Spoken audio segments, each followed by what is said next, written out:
Welcome to How to Solve.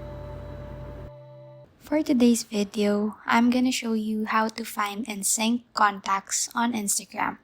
So first of all, open your Instagram app and then tap on your profile on the bottom right corner of your screen. And then after that, tap on the three lines on the top right corner and click on Settings and Privacy. On top, we have here the Account Center. Click on that. And then under the Account Settings, click on Your Information and Permissions.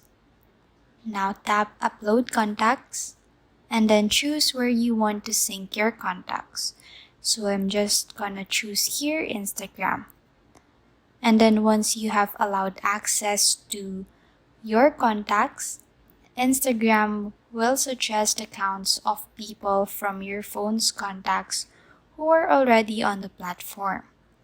Instagram may also show posts and accounts of people you know, especially if your contacts have interacted with their content. And then occasionally, Instagram may send you notifications with suggestions of people you may know based on your contacts. Please like and subscribe for more content. We'll see you in the next one.